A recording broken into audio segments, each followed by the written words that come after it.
Lee, mixed emotions tonight. Is it that you've come up against a very good side, but you've had your chances? We've used the word frustration too many times this season, I think.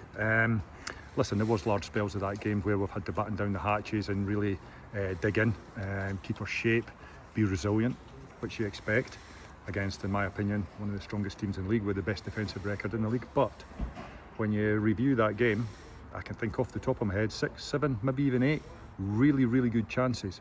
For a team that's only conceded 8 goals all season, then we could have scored 3 or 4 ourselves today, and that is the frustrating thing. So listen, it's a positive that we are now, Altrincham, second half the other night and today, creating a lot more chances, and when you're doing that, eventually it will start to turn. So we're going to catch somebody and knock somebody for 6, I think, but again, that's the difference at this level. The teams at the top, they need 3 chances, they score 3 goals. We need 5 or 6 chances to get 1 goal as it stands at the moment. But it's a lot more positive from the attacking side of things. And first half, Geordie went through twice, didn't manage to hit the target. Rodney gets one in front of goal, and bang, it's 1-0. As I say, that's the difference. But listen, we're not going to be hard on Geordie. Ultimately, he's made the chances himself. He's been proactive and nicked in on mistakes of their defenders.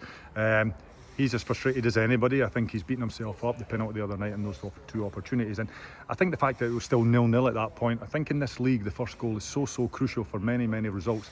And unfortunately we weren't able to take that tonight, and they go 1-0 up 2 minutes before half time, which changes the whole message at half time.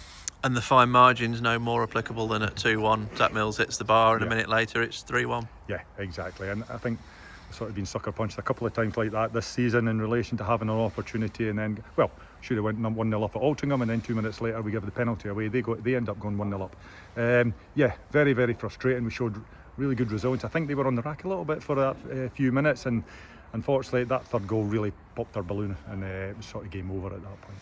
When you concede a lot of territory and ground, you have to be spot on, don't you, in those defensive areas, and they just got through a couple of times. They did.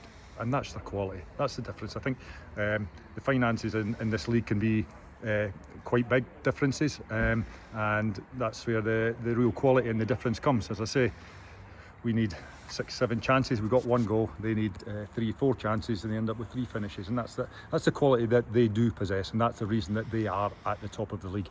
That's the reason they have only conceded 8 goals all season from their defensive resilience. They move the ball really well. They all look comfortable, whereas ourselves at the moment we're still fighting with that side of things, but it is improving.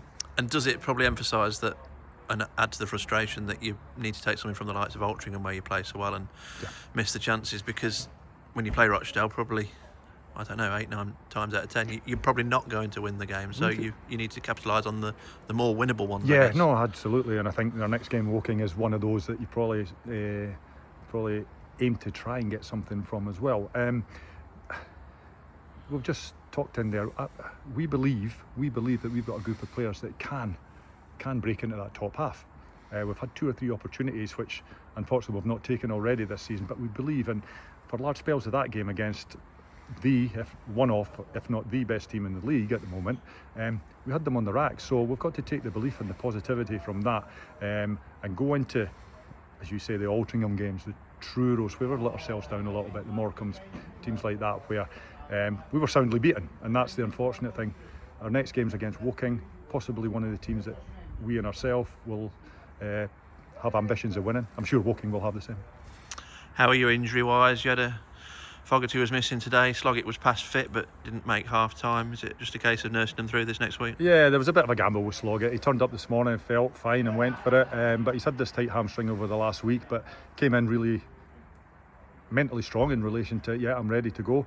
And it was one of these things that I don't think we could have started him on the bench and potentially brought him on, because there was always the fear that he might have gone on and come off after 10 minutes. We had to take that gamble. I think it was the right gamble to take. Unfortunately, it only lasted 15-20 minutes, whatever it was, but we were prepared for it. We knew what we were going to do if that was the case. He's a big loss for us. His experience and his talking and leadership is really good for us. But Matty Carson come on, and listen, the bench looked a lot stronger today. We had real options from the bench, being able to bring Lenny, KD, Liam on when 1 or 2 bodies were starting to get a bit tired, gave us a little bit of a lift and was able to get us that goal back, and then have 1 or 2 other chances which we maybe could have got something out of the game.